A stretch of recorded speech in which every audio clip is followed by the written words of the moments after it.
you know exactly how to do that. You know exactly, it's not a magic trick. It's all back down to a very primitive mindset of we just have to do. It's like breathing. Breathing becomes normal. Like we don't even know that we're doing it. That's how you have to live your life. When that alarm clock goes off at 4 or 5 in the morning, your mind says no. You just say, this is what we do. It's what we do now. Because to get to where you want to go, the amount of pain involved, I'm not saying physical, I'm not saying you got to break yourself off. The amount of mental pain of how many times you're going to have to do something that you don't want to do to get to where you want to go is going to be, there's going to be more times you do something that you don't want to do than you are going to want to do it. And that's your new norm. That's your new norm. So then it's like breathing. And then once you do this over and over and over again, it becomes like breathing. I don't want to live this lifestyle, but to get to the other side of this, I have to. So if you really want it, you realize what trying is and what trying is not. If I didn't put myself in a very uncomfortable place. We all look for toughness. We all want it, but we look for it in a comfortable environment. You will not find toughness in a comfortable environment. Those of you who are listening to this, whoever hear this, you will not find it. I was trying to look for it everywhere.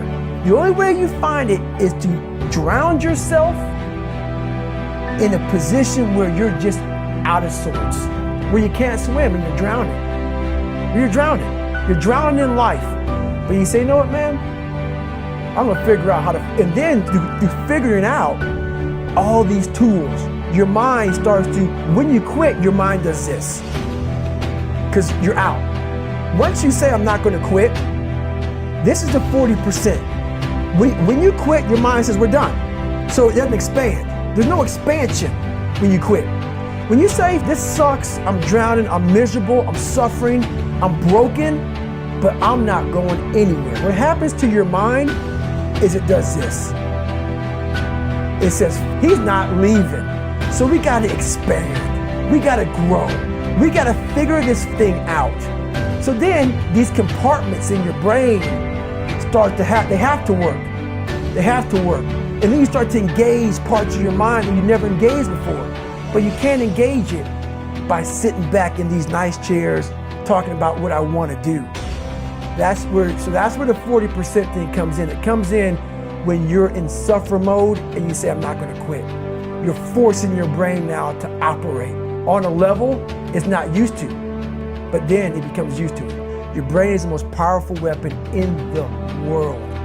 Once you put away your phones and your computers and all that shit we have nowadays, that's great.